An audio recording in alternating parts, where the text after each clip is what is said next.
आप जब तक के इलेक्शन कमिश्नर के पास जाएंगे, आप जब तक के केस को कोर्ट में चैलेंज करेंगे, तो किसी के साथ अगर इत्तेहाद करना पड़ा तो फिर किसको आप बेहतर समझते हैं? यहाँ पे जो इन्होंने जुल्म किया, बदमाशी की, धांधली की, हम तो वो चीज़ें नहीं कर सकते। जाहिर सी बात है, हम इनका मुकाबला कानूनी तरीके से करेंगे। हम लोग ये अपनी यूसियाँ रिकवर ना कर ले तब तक फैसला नहीं कर। यहाँ का जो डीसी है, जो कि डीआर होता है, अली जैदी, वो बेशरम आदमी है। उसने कहा मैं ये टैंपरिंग कर रहा हूँ, मैं डॉक्यूमेंट चेंज कर रहा हूँ।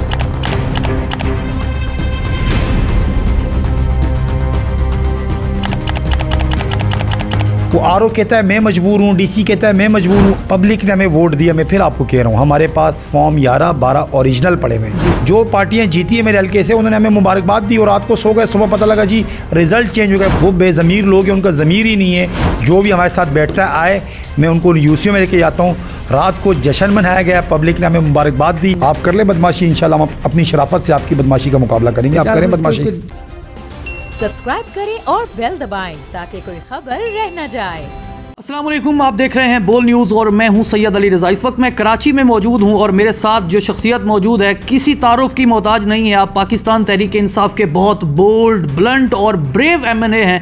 आपकी वजह शोहरत कुछ इस हिसाब से भी मुख्तलिफ और मुनफरिद है कि सेनेट के इंतखाबात में एक कामयाब स्टिंग ऑपरेशन हुआ था जो कि फ़हीम खान साहब ने किया था, जिसमें देखा जा सकता है कि अली हैदर गिलानी साहब अपोनेंट थे और उनको जिस तरह उन्होंने एक्सपोज किया। और अब हमने इनसे गुफ्तगू करनी है कि अब क्या ये जो कराची में हालिया बल्दियाती इंतखाबात हुए हैं, तो इन बल्दियाती इंतखाबात में भी फ़हीम खान साहब ने कोई कामयाब स्टिंग ऑपरेशन किया है, बला चला है तो किस कदर चला है। और इस वक्त पाकिस्तान तहरीक इंसाफ के एमएनएज़ अपनी पवेलियन को दोबारा लौट चले हैं। इस वक्त पाकिस्तान तहरीक इंसाफ कौमी असम्बली का रुख किए हुए, उस वाले से भी हम गुफ्तगू करेंगे कि इनके पास क्या इंफॉर्मेशन है और अब तक का कौन सा ये बड़ा कामयाब स्टिंग ऑपरेशन कर चुके हैं। फ़हीम भाई, आपके वक्त का बहुत शुक्रिया। How are you doing today? Thank you so much ji. Doing क्या आपके सामने हो रहा है। जिस तरह इन्होंने बल्दियाती इंतखाबात में धांधली की, तमाम रिकॉर्ड तोड़ दिए। उससे पहले होता क्या था, अगर बल्दियाती इंतखाबात होते थे या जनरल इलेक्शन होते थे तो जनरल इलेक्शन में फॉर्म 45 होता है, बल्दियाती इंतखाबात में फॉर्म 11 और 12 होता है। बिल्कुल। तो जब हमने वो ले लिए, उस पर स्टैम्प करवा दी, थंब इम्प्रेशन जो होता है वो ले लिया, उसके बाद तो हमने कहा काम ख़त्म। इधर ऐसे बेशरम लोग बैठे हुए हैं। आप जहाँ बैठे हैं, मेरा हल्का आता है और ये ज़िला कोरंगी में आता है। यहाँ का जो डीसी है, जो कि डीआर होता है, अली जैदी, वो बेशरम आदमी है, करप्ट आदमी है। जिस तरह दांत निकालता हुआ वो पूरी जमहूरियत को, पूरे कानून को वो दांत चढ़ाता हुआ उसने कहा मैं ये टैंपरिंग कर रहा हूँ, मैं डॉक्यूमेंट चेंज कर रहा हूँ और एक्सेप्ट किया। इसके बाद जो हमारे में इलेक्शन कमीशन के जो हमारे इजाज़ चौहान साहब है पीईसी के, उनको मैं सराहता हूँ। उनको जब मैंने सारे डॉक्यूमेंट दिखाए तो उन्होंने उनको कॉल करके डांटा कि ये क्या कर रहे हो। वो आरओ कहता है मैं मजबूर हूँ, डीसी कहता है मैं मजबूर हूँ, एआरओ कहता है मैं मजबूर हूँ।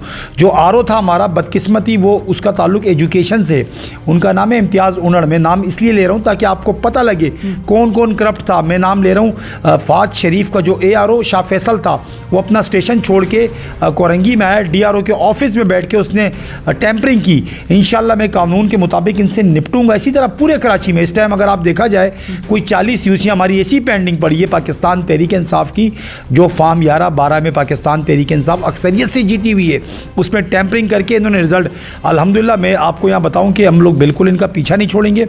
हम कानून के मुताबिक, हम इलेक्शन कमीशन में भी गए, हम कोर्ट में भी गए, हम आखिरी दम तक जाएंगे इंशाल्लाह। जो इन्होंने चोरी किया, जो इन्होंने हमारे लोगों पाकिस्तान तहरीक इंसाफ का मैंडेट चोरी किया, डाका डाला, इंशाल्लाह हम वापस लेकर आएंगे। खान साहब, इस वक्त अगर हम देखें जो जिसके पास सबसे ज़्यादा सीटें हैं वो ज़ाहिर है आपकी अपोनेंट पार्टी है।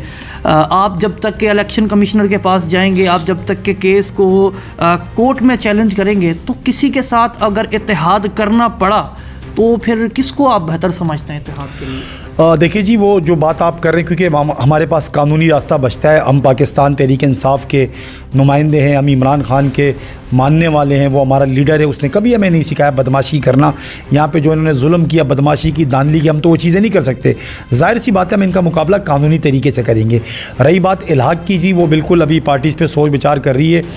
जमात इस्लामी का वफ्द कल आया था हमारे पास, जो हमारा सिंध हाउस है उसमें बिल्कुल आया था। अब इस पर सोच विचार हो रही है, क्योंकि हमने तो ये डिमांड रखी है अपनी इंटरनल पार्टी में कि पहले जो हमारी यूसियाँ जा रही हैं उसको रिकवर करें।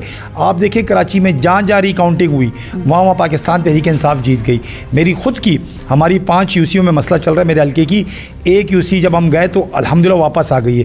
तो ये क्यों भाग रहे हैं? ये जब तक मैं समझता हूँ कि हम लोग ये अपनी यूसियाँ रिकवर ना कर ले तब तक फैसला नहीं करना चाहिए। फ़हीम भाई, ये बात दुरुस्त है कि जो पार्टी क़यादत है जिसका ताल्लुक़ ख़ास तौर पर कराची से है, उनकी सारी जो तवज्जो थी वो पंजाब की जानिब थी और यहाँ पर आप तवज्जो नहीं दे पाए इलेक्शन कैंपेन के ऊपर? अली रज़ा, मैं आपको बताऊँ कि ये सोच हो सकती है किसी की, बट मैं समझता हूँ ऐसा इसका हकीकत से कुछ नहीं। देखें, पब्लिक ने हमें वोट दिया, मैं फिर आपको कह रहा हूँ हमारे पास फॉर्म 11-12 ओरिजिनल पड़े हुए हैं, उसमें पाकिस्तान तहरीक इंसाफ जीती हुई है। मुझे बताएं कि आपका जो पोलिंग एजेंट है वो यही करेगा कि फॉर्म 11-12 लेके आपको दे देगा, उसमें आप जीते। वो लोगों ने हमें मुबारकबाद दी है, जो पार्टियां जीती है मेरे हल्के से उन्होंने हमें मुबारकबाद दी और रात को सो गए, सुबह पता लगा जी रिज़ल्ट चेंज हो गया। मुझे बताएं, मैं आरओ को यहाँ पे गन पॉइंट पे तो नहीं अपना रिज़ल्ट वो करवा सकता। वो बेज़मीर लोग हैं, उनका ज़मीर ही नहीं है। वो अपने बच्चों को किस तरह फेस करते हैं, मुल्क का बेड़ा गर्क कर दिया है ऐसे ब्यूरोक्रेट्स ने।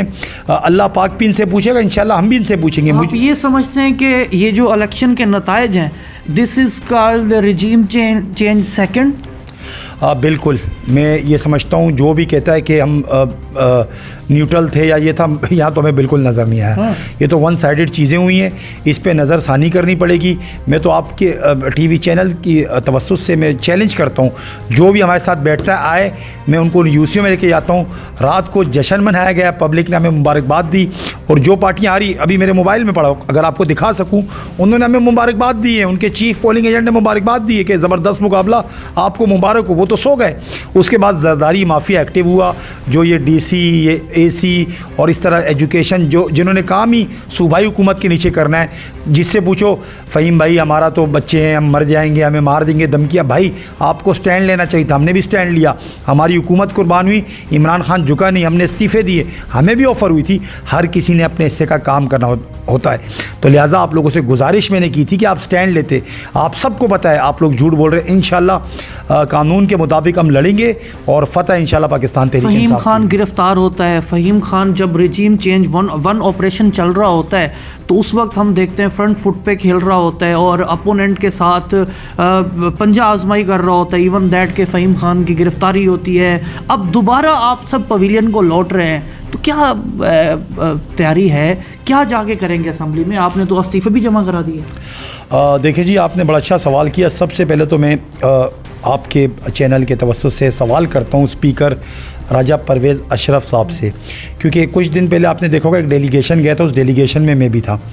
तो जब हमने राजा परवेज़ अशरफ से मुलाकात की, हमने उनसे गुजारिश की कि आप हम सब के इस्तीफ़े एक्सेप्ट करें और हमने उनसे कहा कि आपने हमारे पहले 11 मेंबरान के इस्तीफ़े एक्सेप्ट किए, वो कैसे किए? उन्होंने कहा जी कानून इसमें बड़ा वाज़ेह है। मतलब आपको पता है यहाँ पे हो क्या रहा है, यहाँ पे जब उन्होंने कोई काम नहीं करना कानून, जब करेंगे कानून, मतलब 2 नंबर तरीके से 2 नंबर लोग बैठे हुए। हो क्या रहा है, राजा परवेज़ अशरफ साहब आप सुन रहे होंगे, आपने हमें कहा था कि जो मेंबर आएगा ख़ुद यहाँ पे अपने हैंड राइटिंग में लिखेगा, मैं उससे पूछूंगा कि आपने इस्तीफ़ा दिया, वो कहेगा जी बिल्कुल मैंने इस्तीफ़ा दिया, मैं प्रेशर में नहीं हूँ, मैं इस्तीफ़ा ले लूँगा।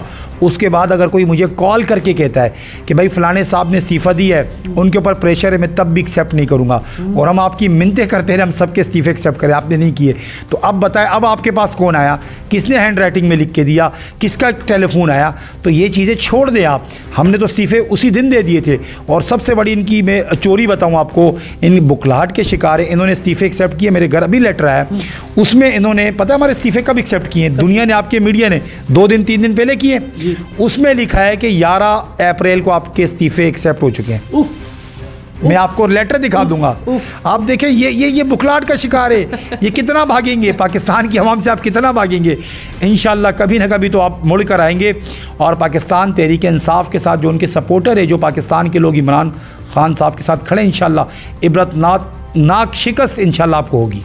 फ़हीम भाई, अब जब आप जा रहे हैं वहाँ पर तो क्या सोच के जा रहे हैं? इमरान खान साहब की जानिब से क्या हिदायत हैं? ज़मान पार्क भी आप मुलाकात करके आए, तो क्या अब वज़ीर आज़म के ख़िलाफ़ तहरीक अदम एतमाद लेके जा रहे हैं आप? देखिए जी, लोग राब्ते में आ गए आपके। देखिए जी, हमारे साथ लोग राब्ते में, ज़ाहिर सी बात है सियासत में लोग राब्तों में भी आते हैं, हमें पता भी लगता है क्योंकि हमने एक वहाँ टाइम गुजारा है। कुलीग्स होते हैं, हमें बताते हैं, वो कान पकड़ पकड़ के रो रहे हैं, कह रहे हैं हमें मरवा दिया गया। पर हम पूछते हैं किसने मरवा दिया, आगे से हंसने लग जाते हैं, ये किन्होंने मरवाया उनको, ज़रा उनसे सवाल पूछे।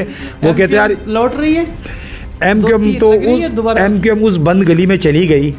बल्दियाती इंतखाबात में आपने उनका हाल देखा, ये अल्लाह की तरफ से। कमाल साहब कहते हैं कि हम शरीफ क्या हुए, सारा शहर बदमाश हो गया। तो आप इस डायलॉग को कैसे देखते हैं? क्या ये एक फिल्म का डायलॉग आपको लगता है या एक पॉलिटिकल लीडर का लगता है? देखिए जी, ये तो फिल्मी कैरेक्टर थे सारे, ये तो कहीं से चल रहे होते हैं। ये तो इसी तरह बात करेंगे, हम भी इधर हैं, हम कराची में रहते हैं, कराची में बसते हैं, हम शरीफ लोग हैं। आप कर ले बदमाशी, इंशाल्लाह हम अपनी शराफत से आपकी बदमाशी का मुकाबला करेंगे। आप करें बदमाशी। कोई दोस्ती के चांसेस हैं? हम देख सकते हैं अगर तहरीक अदम एतमाद होता है तो MQM के साथ दोबारा दोस्ती का जो तांता रिश्ता बहाल हो जाएगा। देखिए जी, ये मैं समझता हूँ इस वक्त कबल इस वक्त ये बात करना, बट ये मैं इन सब से जितने MQM वाले गए, जितने हमारी बाप पार्टी कोलेशन पार्टनर जितने सारे गए, एक दफ़ा मैं इनसे सिर्फ सवाल करूँगा, क्या आप अपने ज़मीर से मुतमईन हैं? क्या जो आप कर रहे हैं, जो आपने पाकिस्तान के लोगों के साथ किया, आप मुतमईन हैं? मुझे बताएं। MQM के कुछ दोस्त हैं, उनको मैंने कहा था कि आप अपनी सियासत ख़त्म कर रहे हैं। आप देख लें, शुरुआत है, आप बाइकाट करके क्यों भागे? आप लड़ते इलेक्शन, आप इसी तरह भागते रहेंगे, इंशाल्लाह आपको जगह नहीं मिलेगी। जिसने पाकिस्तान के साथ गद्दारी की, इंशाल्लाह इबरतनाक शिकस्त और ऐसी चीज़ों का सामना करना पड़ेगा उनको। अपनी पावर पैक परफॉर्मेंस देने वाले पाकिस्तान तहरीक इंसाफ के बहुत बोल्ड, ब्लंट, ब्रेव जो मैं कहूँ कि कारकुन हैं या पाकिस्तान तहरीक इंसाफ इमरान खान के सिपाही हैं, आज वो हमारे मेहमान थे, उनसे हमने गुफ्तगू की। और ख़ास तौर पर पाकिस्तान तहरीक इंसाफ के आने वाले जो पावर हिट्स हैं उसके हवाले से हमने कुछ जानने की कोशिश की। फ़हीम खान साहब, आपके वक्त का बहुत शुक्रिया। मुझे दीजिए इजाज़त, होती है आपसे दोबारा मुलाकात। तब तक के लिए देखते रहिए पाकिस्तान का नंबर 1 न्यूज़ चैनल बोल न्यूज़। 2022 बहुत सारे तोहफे भी देखे गया पाकिस्तान की आवाम को। पाकिस्तान की आवाम को एक तोहफा ये दिया कि आवाम को पता चल गया कि पाकिस्तान का मीडिया क्या है। साल 2022 में सबसे ज्यादा देखे जाने वाला चैनल बोल न्यूज रहा नंबर 1। हमने बहुत सारे शोज और ट्रांसमिशंस की, पूरा साल मुसलसल जदोजहद में निकल गया कि ये वोट ऑफ कॉन्फिडेंस के पीछे कौन लोग थे। तोड़े रेटिंग के सभी रिकॉर्ड।